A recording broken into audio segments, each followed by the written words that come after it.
política de alianças internacionais, especialmente com Estados Unidos e China. Então, você vai ter 3 minutos para fazer uma exposição sobre seu ponto de vista. Em seguida, a gente faz aí a Quer que eu controle o tempo aqui, mestre? Você tem como, por favor? Coloca aí. Você tem como aí?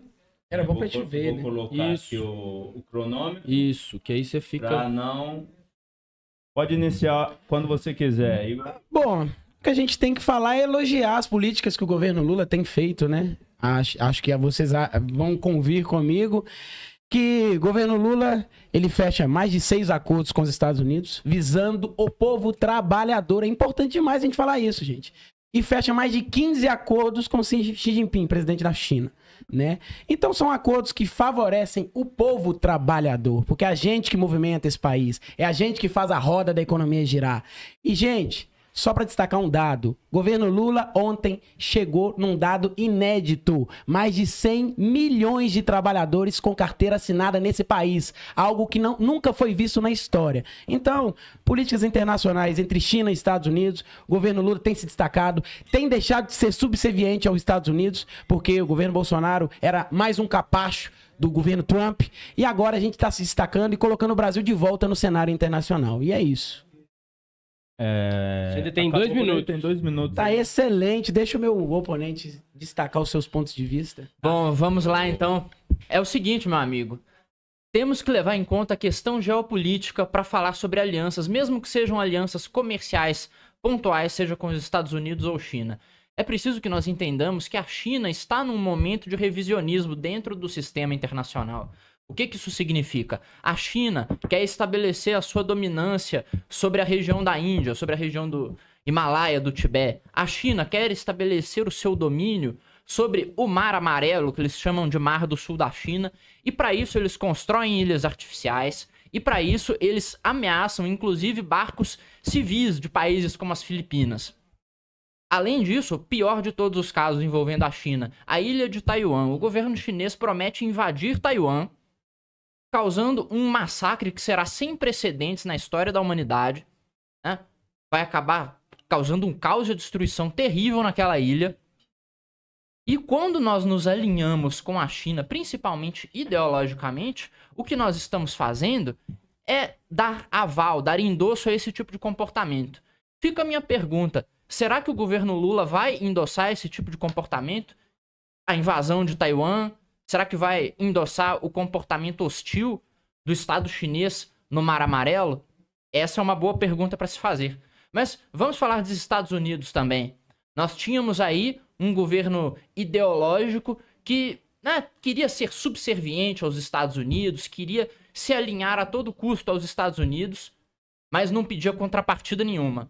O Bolsonaro não é parâmetro de alinhamento geopolítico em lugar nenhum. Isso aí é algo dado, é algo que é pacificado nessa mesa, com toda certeza. Mas uma coisa eu garanto a você. Se você acha o imperialismo americano ruim, você não viu o imperialismo oriental. Vamos dar outros exemplos de imperialismo oriental aí. Temos a Rússia, por exemplo, levando o seu imperialismo para a Ucrânia agora.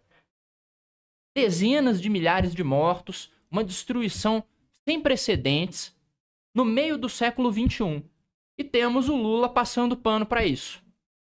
Temos o Lula passando pano para o Hamas. Vamos falar de vários conflitos, né, na esfera global. Temos o Lula passando pano para o Hamas, passando pano para os palestinos, como se houvesse alguma justificativa para os atos terroristas que foram feitos lá. Não sei se nem vale a pena entrar em discussão sobre o Estado de Israel ser santo ou não, eu não acho que seja. Mas o fato de Israel não ser santo, de maneira alguma, torna tolerável aquilo que foi feito. E vamos falar de acordos comerciais, que é o mais importante. Onde estão as grandes plantas industriais, as fábricas, que presidente atrás de presidente promete trazer para o Brasil, mas nunca chegam e a gente continua sendo um país sem indústria? Você estava cronometrando? Não. Foi exatamente em cima, hein? Que loucura. Muito bem, então... Vamos passar aqui agora, Igor, pode fazer aí a sua réplica no caso. Vamos ter 2 minutos. Pode ficar à vontade. O meu debatedor aqui, o meu oponente, está preocupado com as questões de outros países, as relações internacionais de outros países aqui, como ele citou a China, que tem os problemas de outros países. Isso quem resolve é a ONU.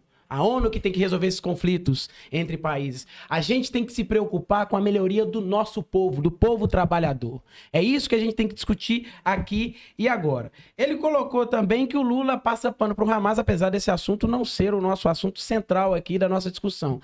Mas o Lula já condenou o Hamas veementemente. Mas não é o nosso assunto. O importante é destacar, povo trabalhador. O presidente Lula tem trabalhado muito para colocar vocês de novo no mercado de trabalho. E isso que importa para a gente que é pobre, preto, favelado, que a gente quer emprego. A gente não quer discutir políticas internacionais que beneficiam só aos internacionais.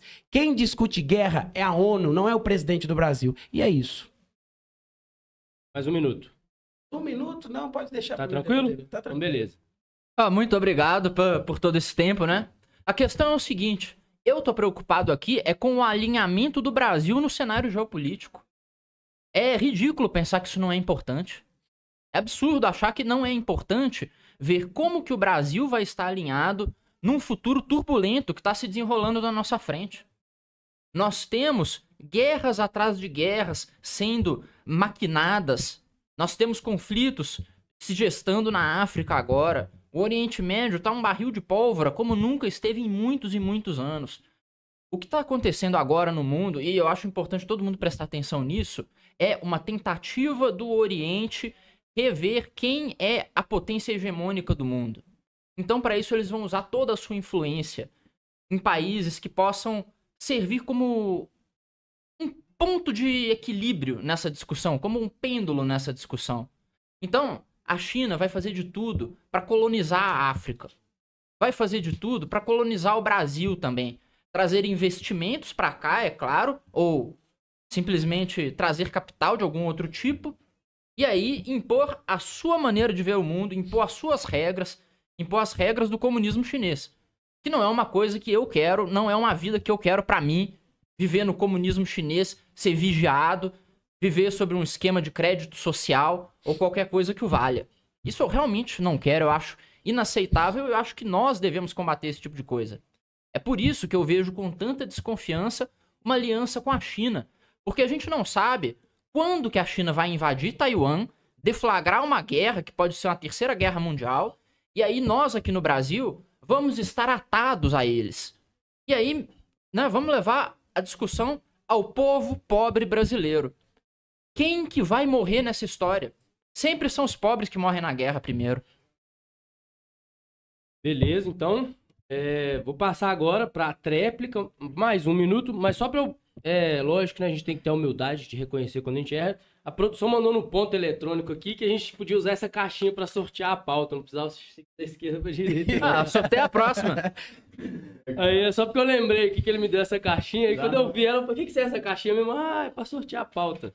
Então peço perdão à nossa audiência pela vergonha que eu passei, vou passar pro Igor aí para fazer a tréplica. Eu só queria saber aonde o meu debatedor estava quando o imperialismo norte-americano destruiu o mundo e ninguém falou nada. Por quê? Porque os Estados Unidos é uma economia que dá certo, é uma economia que funciona?